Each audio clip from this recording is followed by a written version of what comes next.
ছাত্র জনতার তীব্র আন্দোলনের মুখে ২৪-এর ৫ আগস্ট তছনছ হয়ে যায় আওয়ামী লীগ সরকারের মসনদ।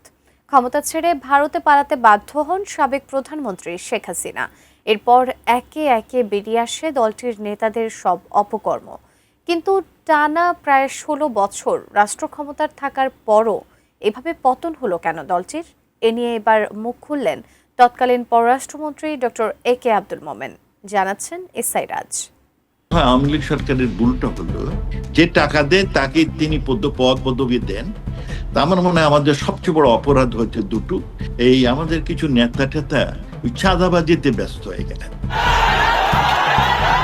২৪-এর গণ অভ্যুত্থানের মুখে আওয়ামী লীগ সরকারের পতনের পরও দীর্ঘ ৮ মাস দেশের ভেতরেই লুকিয়েছিলেন সাবেক পররাষ্ট্রমন্ত্রী ডক্টর এ.কে আব্দুল মোমেন। অন্যান্য মন্ত্রী এমপিদের মতো তিনিও ছিলেন আত্মগোপনে। ধরা পড়ার ভয়ে একের পর এক বাসা বদল এবং মোবাইল ফোনের সিমও পরিবর্তন করেছিলেন ৬ বার। নিজের চেহারাতেও এনেছিলেন বড় পরিবর্তন। রেখেছিলেন দাড়ি, ফেলে দিয়েছিলেন চুল, বদলে ফেলেছিলেন স্বাভাবিক চালচলনও। কিন্তু বর্তমানে বসবাস করছেন যুক্তরাষ্ট্রের নিউ ইয়র্কে। নতুন বাংলাদেশ গড়তে এলো Zulfikar steel. Zulfikar steel. Phone করেছি, ৬টা ফোন সেট চেঞ্জ করেছি কদিন পরে পরে ভয়ে। কি কালো গ্লাসের গাড়িতে এবং অনেকে পাহারা দিত যখন বের হয়ে যাই, তার মধ্যে চেহারা ছবি চেঞ্জ করতে হলো, কারণ কেউ যদি দেখে ফেলে তাহলে আবার ঝামেলায় পড়ি কিনা, সেই জন্য সে পড়ি নাই। কিন্তু যেমন ধরুন আপনার চুল ফেলে দিলাম, তারপরে এই পুরো দাড়ি টাড়ি বানালাম, এইসব অনেক পরিবর্তন যাতে না লোকে চিনতে পারে আর কি। প্রায় ১.৫ বছর অন্তরালে থাকার পর সম্প্রতি মিডিয়ার সামনে এসেছেন ডক্টর এ.কে আব্দুল মোমেন। জানিয়েছেন এই ৮ মাস তিনি কিভাবে দেশে লুকিয়েছিলেন। সেই সঙ্গে মুখ খুলেছেন আওয়ামী লীগের শাসনামলে কিভাবে চাঁদাবাজি করতেন দলটির নেতারাই, এবং আওয়ামী লীগের পতনের প্রধান ২ অপরাধও তুলে ধরেন তিনি। যুক্তরাষ্ট্রভিত্তিক একটি বাংলা চ্যানেলকে দেওয়া সাক্ষাৎকারে আওয়ামী লীগ সরকারের শেষ সময়ের কিছু তিক্ত অভিজ্ঞতার কথা প্রকাশ করেছেন ডক্টর আব্দুল মোমেন। না শুনেন, কোন রাজনীতিবিদ করাপশন করতে পারে সরকারি কর্মচারীর সহযোগে, একা পারে না। কারণ যতগুলো প্রজেক্টের টাকার ডিসবার্সমেন্ট অফিসাররা করে, তখন আপনি অফিসারের সাথে একটা আঘাত করতে হবে, অনেক নিচে নামতে হবে, তার সাথে বলতে হবে তুমি এটাতে টাকা খাও, এর থেকে অত অংশ আমাকে দাও।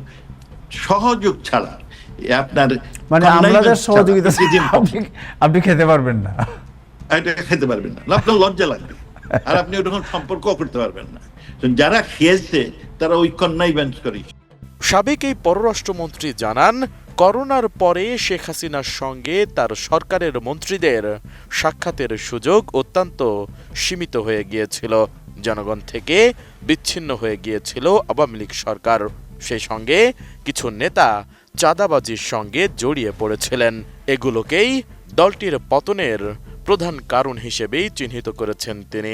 সাক্ষাৎকারে ডক্টর আব্দুল মোমেন দাবি করেছেন, টাকা দিলেই আওয়ামী লীগে পদবি পাওয়া যেত। জনগণের সঙ্গে দলটির সম্পৃক্ততা একেবারেই কমে গিয়েছিল। মাননীয় প্রধানমন্ত্রীর সাথে সাক্ষাৎ করার সুযোগ আমাদের সীমিত হয়ে গেল, কারণ সরকারি অফিসাররা আপনার অ্যাপয়েন্টমেন্ট দেন, তিনারা সহজে দেন না। আব্দুল মোমেন মনে করেন, ক্ষমতাচ্যুত আওয়ামী লীগ সরকারের সবচেয়ে বড় অপরাধ দুটি। একটি হচ্ছে জনগণের সঙ্গে সম্পৃক্ততা কমে যাওয়া, আরেকটি বিভিন্ন শ্রেণীর নেতাদের কাছে চাঁদাবাজি মুখ্য হয়ে যাওয়া। তা আমার মনে হয় আমাদের সবচেয়ে বড় অপরাধ হচ্ছে দুটো। একটি হচ্ছে জনগণের সাথে সম্পৃক্ততা কমে গেছে, আর আরেকটি হলো আমাদের অনেক বিভিন্ন শ্রেণীর নেতারা এই চাঁদাবাজিতে এইগুলোতে আপনার মুখ্য হয়ে গেলেন। সাবেক এই মন্ত্রীর দাবি, অপরাধগুলোর বিষয়ে তিনি সংসদেও অনেকবার কথা বলেছেন। এগুলো বন্ধ করতে প্রস্তাবও দেওয়া হয়েছে, কিন্তু আনফরচুনেটলি দলের নীতি নির্ধারকরাই তাতে গুরুত্ব দেয়নি। আওয়ামী লীগ সরকারের ভুলটা হলো, আমি আমার দৃষ্টিতে ব্যক্তিগত উদ্যোগে, যে আমরা এই আমাদের কিছু নেতা টেতা চাঁদাবাজিতে ব্যস্ত হয়ে গেলেন। যে টাকা দেয় তাকে তিনি পদ পদবি দেন, আর জনগণের সাথে সম্পৃক্ততা কমে গেল। আমার সরকার সরকারি কর্মচারীর উপর খুব বেশি নির্ভরশীল হয়, ওরা যা বলে তাই। ওই সাক্ষাৎকারে কোটা সংস্কার আন্দোলনে আওয়ামী লীগের অবস্থান নিয়েও কথা বলেছেন ডক্টর একে আব্দুল মোমেন।